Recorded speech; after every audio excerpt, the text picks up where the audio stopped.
Hi, this is Nick Earl, the chairman of SI, and you're listening to the IoT and AI Leaders podcast. And my guest this week is Barry Libert. Now, Barry is a serial entrepreneur. He's been involved in over 400 companies. He describes himself as a unicorn builder. And you'll hear that, at the beginning of the pod, I talk about the fact that he's got the longest LinkedIn profile that I've ever seen. More importantly, in the pod, what we get into is a whole series of discussions about where the world is heading as IoT and AI come together in the world of AIoT.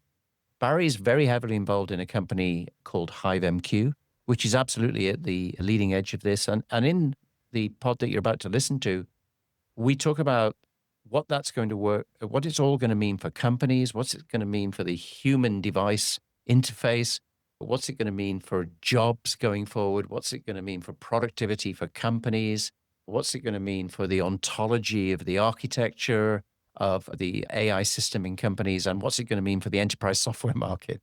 Both Barry and I have had over 40 years of experience in the industry, and I just found it very fascinating and intellectually challenging conversation, and I hope you enjoy it. So without any further ado, let me hand you over to my discussion with Barry Libert, who is the unicorn builder and is the chairman and CEO of HiveMQ, but has got a lot more experience and involvement in other companies than that. I think you're really going to enjoy it. Here we go. So welcome everybody to another episode of the IoT and AI Leaders podcast. And in this episode, I'm delighted to welcome Barry Libert. Now, before I let Barry introduce himself, I just got to tell you my immediate reaction when, you know what it's like, you got a guest on the pod, first thing you do is you go to LinkedIn, and I've never seen an entry in LinkedIn like this. First of all, high-level description, Barry, board member, chairman, and unicorn builder, so that's pretty good. Then 47 different experiences. Normally you get like 6, 7, 8, 47 different experiences, been involved in over 400 companies. So not only do we have Barry on the pod, but we probably have had our first guest who has managed to solve the scientific problem of replicating himself to be in dozens of places at the same time. So with that as an intro, probably the busiest guest that I've ever had on the pod, Barry, welcome to the IoT and AI Leaders podcast. Nick, you are far, far too kind. Thank you very much for having me on your pod. Long story short, it's been 48 and a half years since I left both Columbia Business School and McKinsey. From very day one, long ago, decades ago, I decided that my calling was to help companies participate in companies, both startups and large companies, and have been doing this forever. And luckily, I've seen, wow, companies in every industry in almost every continent. I've been privileged to work with some of the best and some of the worst, right, along the journey, and lucky to be here on the show today. We probably have only got time in this pod to talk about one of those companies, which is very relevant to the theme of this pod, which is the convergence and the business benefits and the practical advice of bringing together IoT and AI. Let me just sort of lay the table here. One of the reasons we did the pivot, for 5 years, it was the IoT Leaders podcast. And then regular listeners will know, and there are a lot of them, that about 2-3 months ago, we pivoted and we said IoT and AI are leaders. So we've rebranded. And the reason we did that is that we really believe that the AI models and the AI adoption has so far, it's been fantastic, but it's so far been based on training the models around content, which is either written content, audio content, video content. Some people say it's not training, it's stealing, but that's another subject we won't get into. But the fact is that by many estimates, there's maybe 50 times more information in the world that's available from things. And if we could capture that and feed that into the models, then you could create whole new business models, unheard of levels of productivity, visibility, insight for companies by actually getting IoT data into AI. So net, the bet that we're making is that the two areas are going to come together, and IoT is going to be turbocharged as a result of merging with AI, in particular, information from things being fed into the AI models, or the other way around. So, Barry, when I looked at HiveMQ, one of your companies, it seems to me that that was right on the money, right a bullseye in terms of the premise. Have I got that right? You do. Spring of last year, one of the investors I work for, which is called Mubadala, called me and said, "Derek, got another company for you. This is my standard phone call from an investor. Can you look at this company for me?" And I looked at, and this is in March or April of last year. I looked at, I said, "Gee, I've seen these companies before. I was an advisor on a company called WebEx and Super IR. I'd been an advisor to AT&T back in the 90s. I had seen data streaming companies before. And so that was something I recognized. I had not been in a data streaming company between devices as opposed to between humans. And I was already in the AI business since really machine learning since 2011 and a bunch of other companies since then, like Anaconda, since 2017, 18, and 19, not in the model portion, foundation model portion, but just in its application. And I thought, wow, this is a big opportunity. A large data streaming, but between people, it was between devices. And there was plenty of research coming out from my alumni firm called McKinsey that was saying there's really going to be called AIoT, the convergence between models and devices. Now, one might argue, you might argue, anybody might argue, that devices are limited to physical things. I'll just use this as a device for a second. That phone is a device, and two devices, I don't mean two phones, but two devices on a factory floor are two devices that can be connected, which they are by people like us. The information between them is streamed. Models can be built both at the edge and in the cloud. And those models will allow both the machines or devices at the edge to operate more effectively, more efficiently, and will adjust themselves in time. Or I'll give you a big idea. You and I are already in IoT. What do I mean by that? You and I are a device already. And what do I mean by that? There's research that says these are just exoskeletons. The research says that we would rather have our arms, literally, hands amputated than lose these devices. That's Yeah. how important to our kids. And so you might argue we are a device now. These devices, and we are device extensions. And so robotics are part of the IoT world. And there are companies called neural net, which is people like Elon Musk are working by putting devices Yes. in our brains. I don't know that from a profound perspective, I don't know that there is not a convergence between the human and let's just call them non-human. I don't mean artificial humans, just non-human devices in the world that create an explosive opportunity for IoT and AI to converge as devices, machines, and data come together. That's an interesting premise. Funny enough, I was listening to, there's a Sunday Times newspaper. They do a great pod. And they were talking in the episode that I just listened to this morning of this whole concept of the blending, the merging, the blurring of the human device interface. And they talked about Neuralink, and they had a bit of a debate about whether or not you'd want to go first to have the wafer put in your brain, or you'd want to wait until it was sort of something that could be attached to the outside of your skull. But the point being is that knowledge, information, processes are going to be split across a combination of the device and the human. And the device is just a gateway to the cloud and all of the information. And so it sounds completely science fiction, but as you point out, that interface is blurring now, and it's not just Neuralink. It's Elon's doing a lot of experimentation in this area. He's also with his robots and his predictions of what's he going to ramp to, like a million a year or whatever.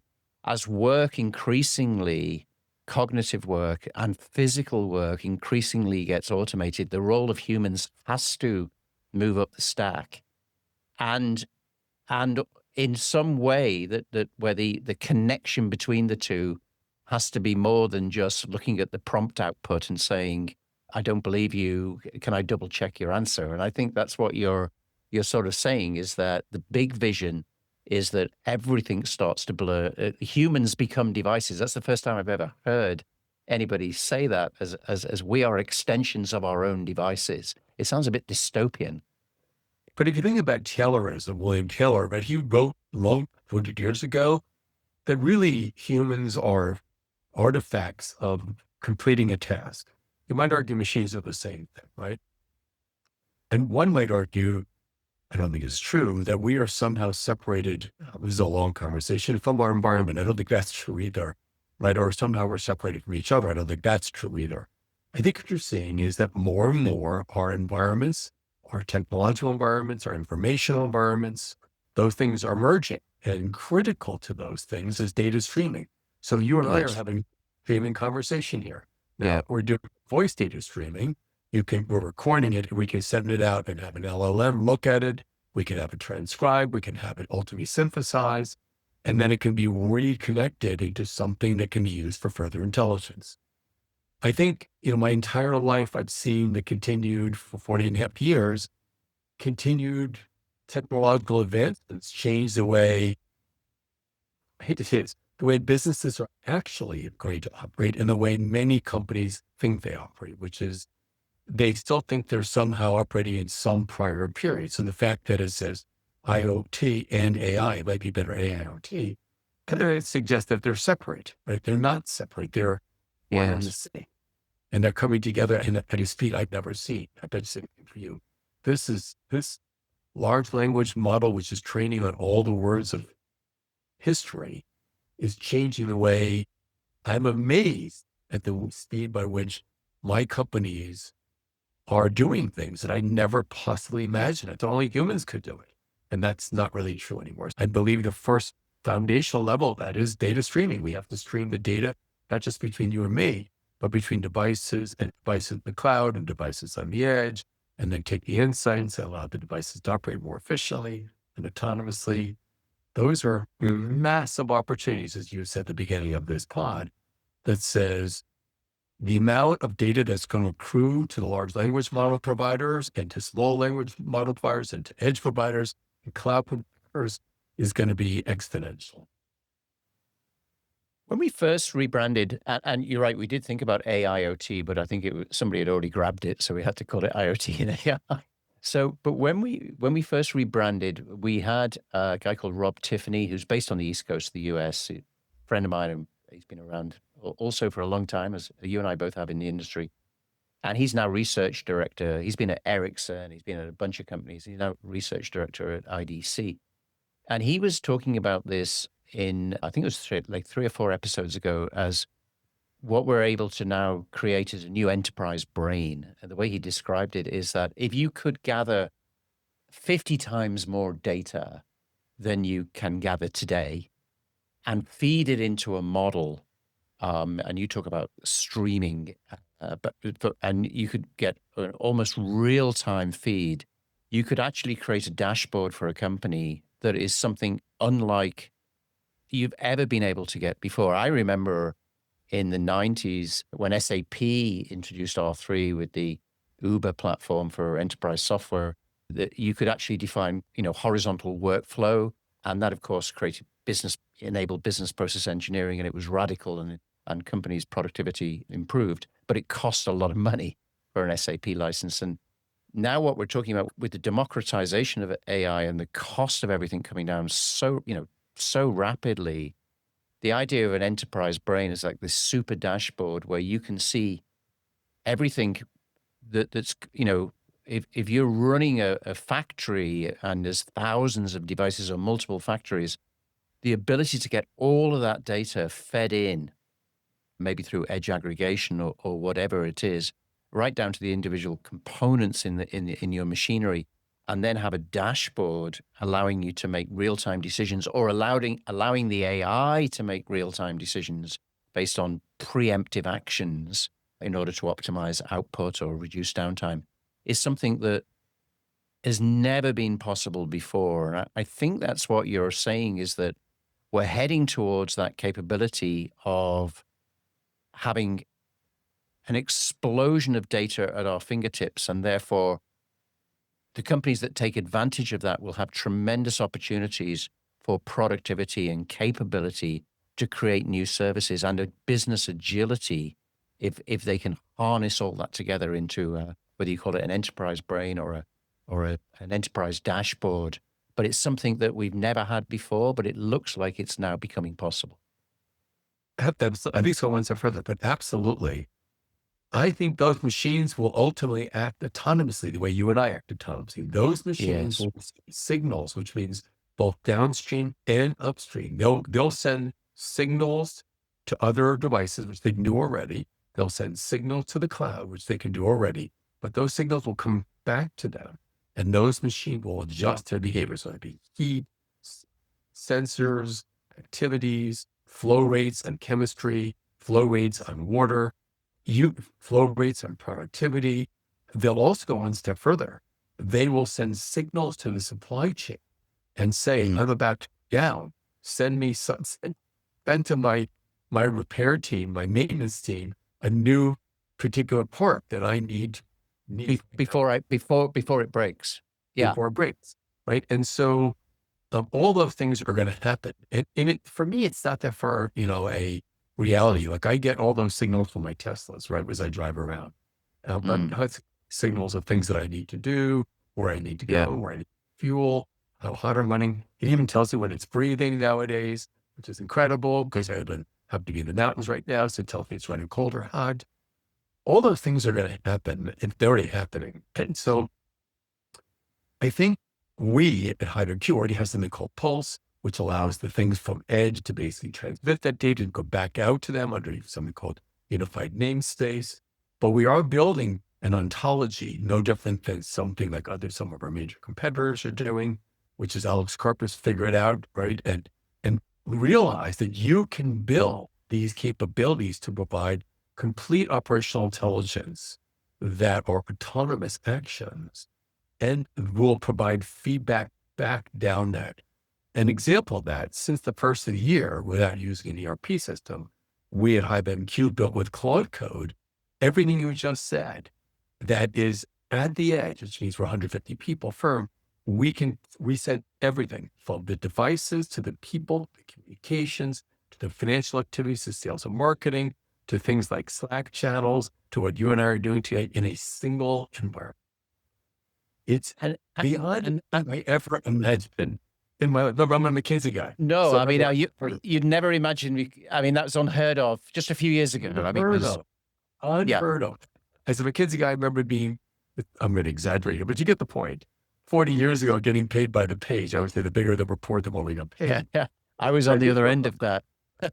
Go to look like. And I worked for Hasso Plotner at SAP 20, 30 years ago when he first started, trying to explain to him that I think this would all become democratized and these big, expensive implementations wouldn't work.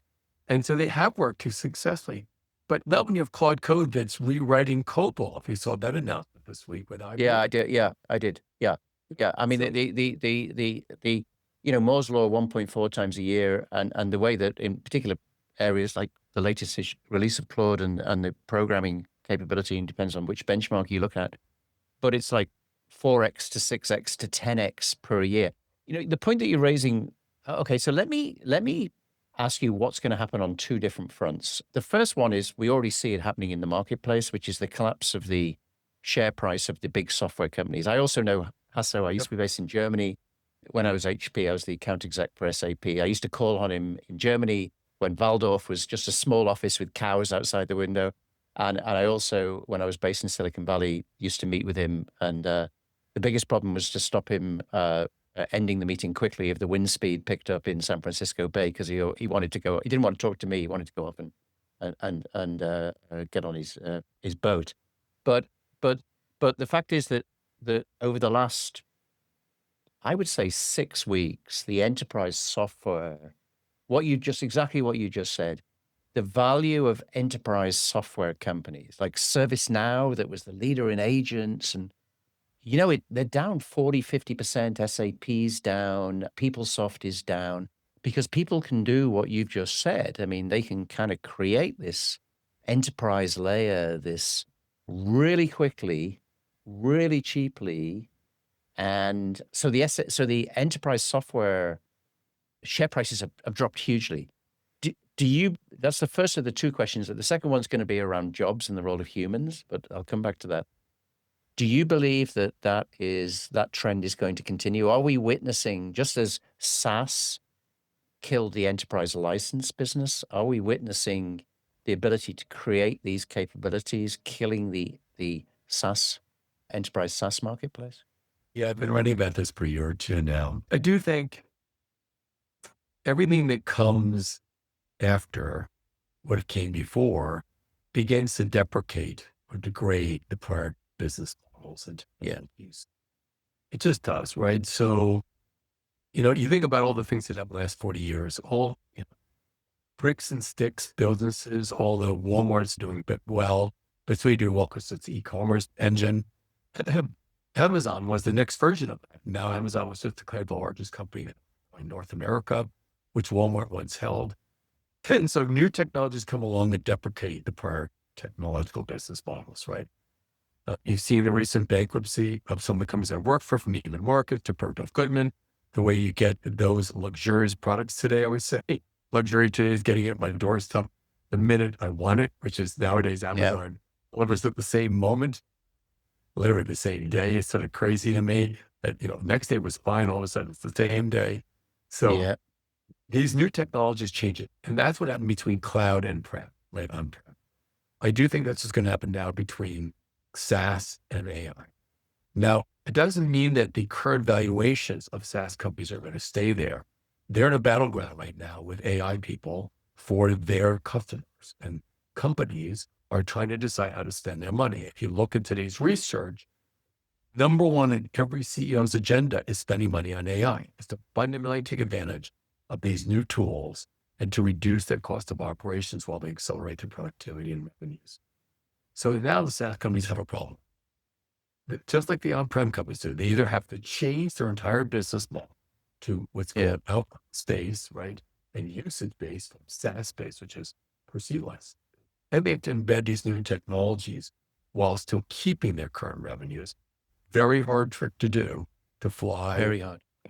While you're fueling at the same time. And these new AI companies, which have consumed huge amounts of capital, about 76% of all new investor capital, public and private, is going to AI companies. So not only SaaS companies can't raise capital, they have troubles getting capital from customers as well. So the question is, there's a battleground between SaaS and AI for who's going to win the battle of investors and customers. And one step further, who's going to win the battle for human talent, which is where you're going to go next. Just before I go to the human element, I share a personal experience because, there's, as the Italians say, nothing new under the sun. It's a very common Italian phrase. And I, when I left Silicon Valley, I went to work for Ariba in 2001, and it was an independent company, and that was the hot company. I remember it was worth $44 billion with 1,700 employees, and it was the darling of the NASDAQ. And then what happened was, now, to be fair, coincident with the crash, but what happened was they were selling licenses. So I used to run all sales and operations outside of North America for them. And they were selling licenses at an average of like $7 million a license for Ariba. You pool your procurement with other companies. And so instead of buying your own chairs, discounting them, negotiating a purchase agreement, you get 20 companies buying the same chairs and you get the value of the aggregated spend. And they took 0.25%, very simple business model. And then what happened is SaaS came in and they pivoted from license to SaaS and told the stock market, and I was there in the room here, well, don't worry about it because over a 3-year period, we collect more money and it's much stickier.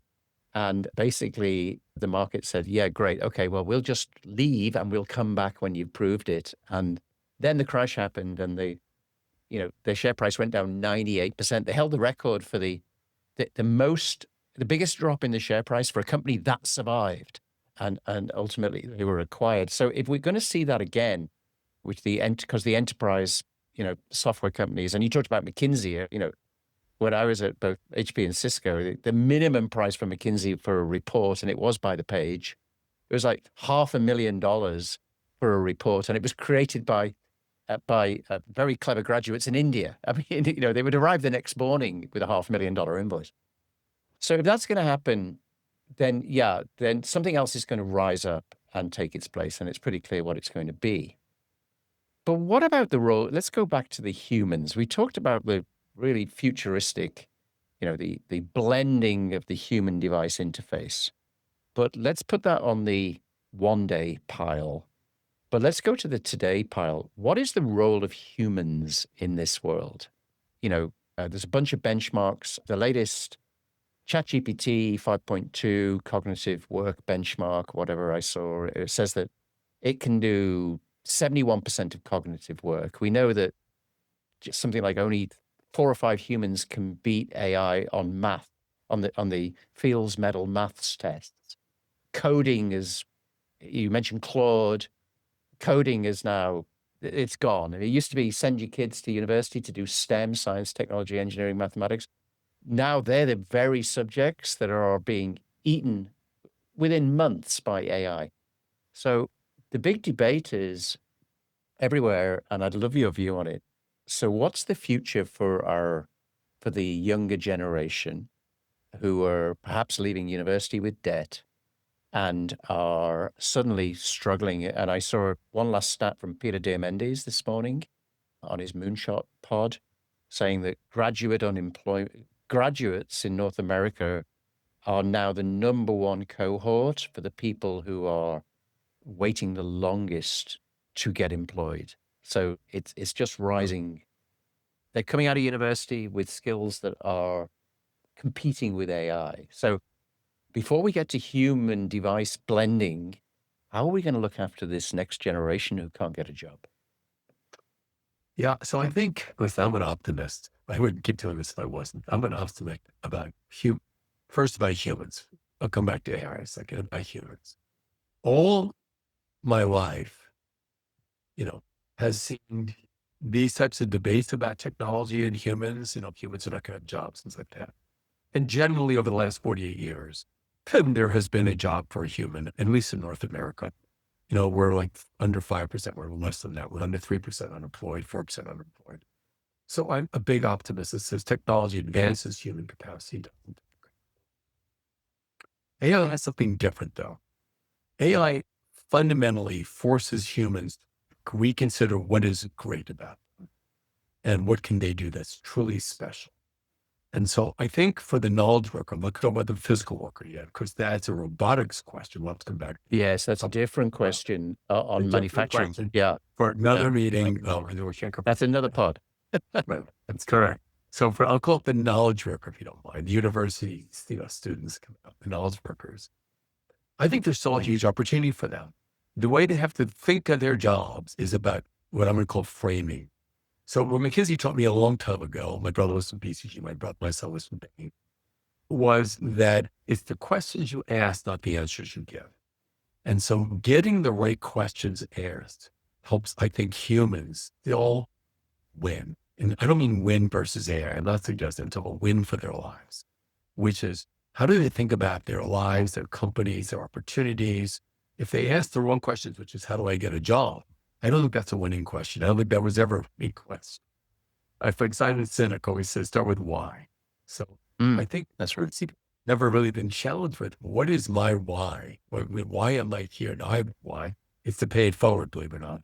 Having been lucky enough to win along the way, I care about paying it forward to all these companies and helping those young professionals, new adult companies, fundamentally develop themselves inside the world of AI that we live in. And so that's my calling. It has been my calling forever to help people. And so I think if anybody, whether they come out of university or they run a company, they have to now say, look, artificial humans, I'm going to use a slightly different expression than AI. Artificial humans are now here working with real humans. They can do things faster, better, cheaper. They don't need coffee breaks. They don't need to sleep at night. And they can talk to each other. They can learn from each other. They now date each other. They're building their own religions if you're watching what's going on. There are a lot of things these artificial humans are going to do, including taking some of our resources, water, energy, electricity, natural resources. They're going to consume, just like us, natural resources. These artificial humans are working side by side with us. So think of it as like another species in the world.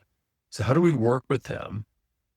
How do we, a company, a leadership team, a board, leverage them in a way that they do things that they can do better than we can do, but they're things that we can do better And than vice they can. versa.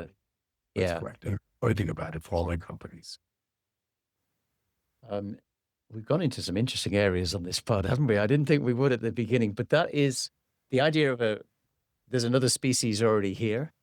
I always like to use examples. There's a big debate here in the UK, which there has been, of course, in the US, to do with immigrants coming here from other countries. And, we've got this whole thing about the English Channel and stopping the boats, and you had the wall on your southern border and whatever. But there was, again, another debate I saw the other day.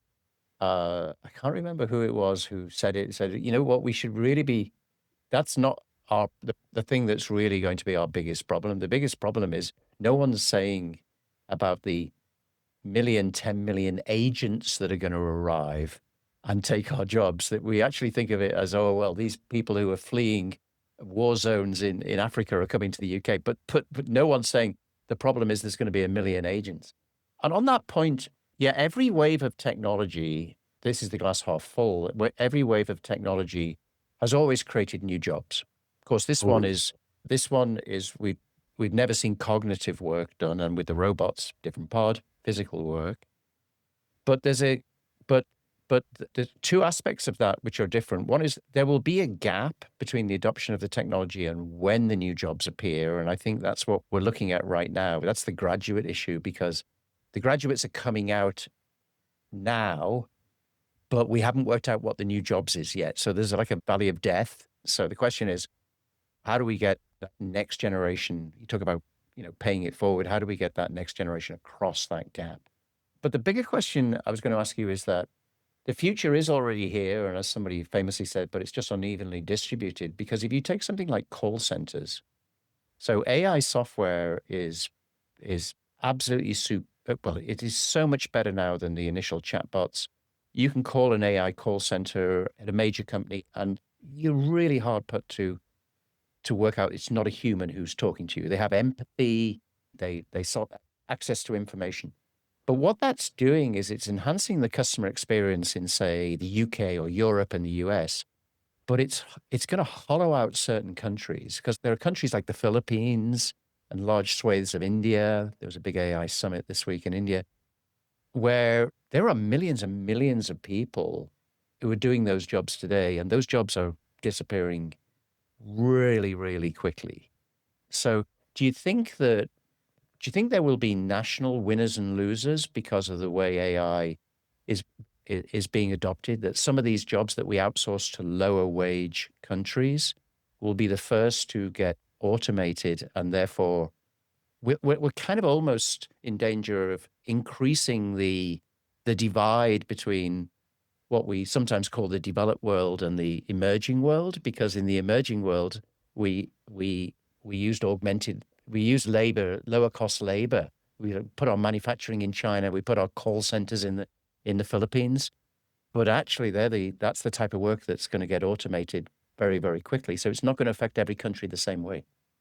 In every company, right? The same thing. I think you're going to see, I think about these sourcing models as simple: insource, labor insource, like outsource. We did outsource to low cost labor right around the world. I don't mean just North America, but we outsourced to the world, and so did England. If I remember correctly, I don't know if you're Finland. Didn't you outsource to labor pools around the world called slave Slavery. Yeah, we didn't get our PR right, or our actions. We didn't. We didn't. Different time, different implementation model. One that we try not to mention anymore. Wasn't our greatest period. I know. Right. Nothing's new, as you just said. Then we crowdsourced, which means we basically allowed anybody to, there's a big, large crowdsourcing movement. So networking is crowdsourcing, where we give all our stuff to Facebook and Twitter, X. Companies crowdsource to us, whether it be content or photos. And now we're just AI sourcing rather. So I'm assuming we'll do robot sourcing as well. We basically have done these things before. Now, what I agree with you is, and I don't have the answer to this question, I've never seen it this fast. Never, ever. Yeah. So normally it was generational. It took centuries for a while, then it took generations. It took decades. Now it takes Not even years. It takes months. This stuff's going so It takes fast. I months, can't believe and it. that was my point about the gap. The adoption is quicker than us trying to work out what the new jobs are. That's the valley. I think is the real issue. Is there will there be new jobs for humans to demonstrate those soft skills like critical thinking, Yep. judgment? Yes, there will, but how long will it take us to work out what those jobs are? Whilst in the meantime, we're laying off people and we're not hiring. And I think that's Correct. So big. I do agree with you because of the speed by which this takes place. I'm still an optimist, right? That says the leaders of countries and companies that can but understand this speed and not reject this speed will win. And that means everybody Yes. can win if they really understand this. Like I look at HiveMQ, which we started with. This was a data streaming company that did not believe that AIoT was a merged opportunity. They didn't understand this, right? Go back to March of last year. The founders were saying it was just IoT, not AI plus OT. I'm like, that's impossible. I've done this before. I was at a Florida company called Fix Software, which we even sold us back then in 21, when we sold to Rock. We saw the connections coming between these exact same things, devices, data streaming and intelligence. So I think that there is, and our customers at HiveMQ are asking for this, which is, can you help us understand the ontology? You would call it the enterprise brain, but the ontology, which is all the devices, all the movement of all the information, all the human interactors, operators. Can you help us visualize that in real time? Can you help us see that as an ontology? Always knows a semantic graph or a knowledge graph, lots of words for it. People use. Can you help us see all that? And once we see it all, historically, we probably would have cost 10, 20, $30 million to make things. Well, they still couldn't have done it anyway, because by the time it was done, the machines would have moved, the people would have relocated, Yeah. the data would have. Yeah. Can you help us see that in real time?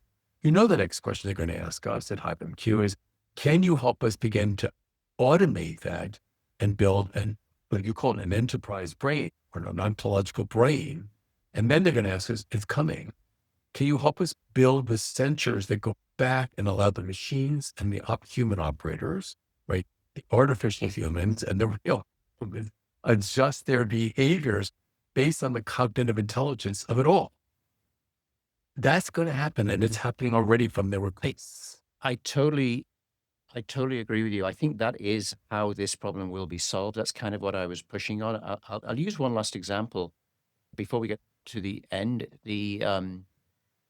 Uh, we had about 10 episodes ago, we had a guy from Turkey actually, who had built something sort of similar for healthcare is uh, absorbing so much money, as we all know, worldwide, and it's really inefficient, particularly in the UK, the National Health Service.